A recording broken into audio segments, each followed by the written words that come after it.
Good morning.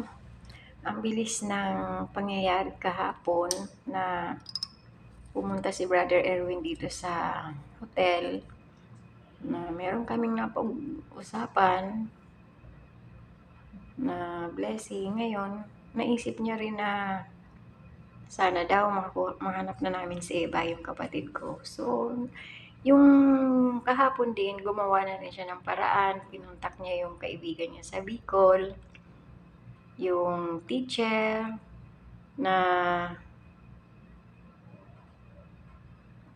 kumbaga, yung teacher na yun, doon tumira si Eva, yung kapatid ko. Tapos, meron si Brother Erwin na pinakita sa akin na picture. Yun, kilala ko. Sabi ko, yan kako yung tinuring na kapatid doon ng iba. Kumbaga, nakita ko na sila personal yung mga kapatid na tinuring niya doon. So, sa madaling salita, meron pa siyang mga kinuntak na kapatid pa rin ni Eva doon. Ngayon, nakausap ko yung teacher na ipag nila, tapos yung kapatid, si Kuya Dagol.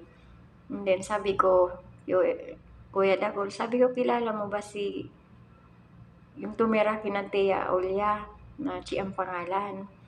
Ngayon, sabi niya naman, oo, naitatandaan ko, kumusta ka na, ganun.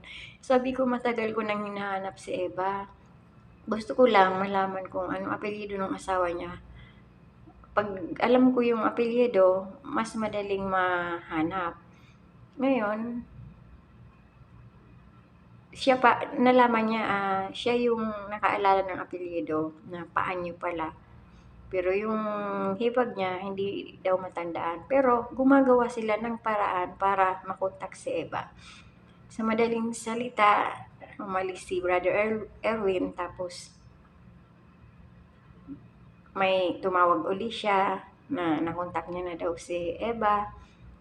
Ngayon, ibinigay niya sa akin yung FB account ni Eva.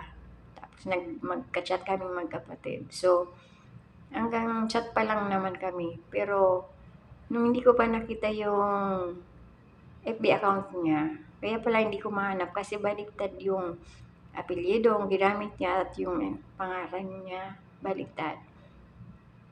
So, hindi rin niya matanda ng mukha ko. Hindi ko rin matandaan yung mukha ko. Pero at least, ngayon,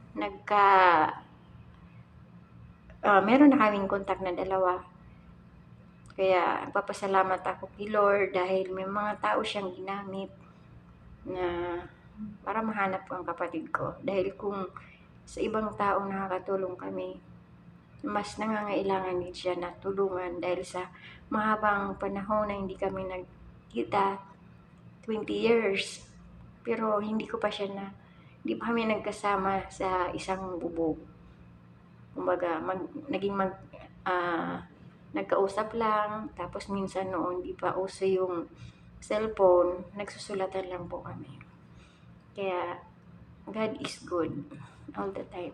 Thank you po.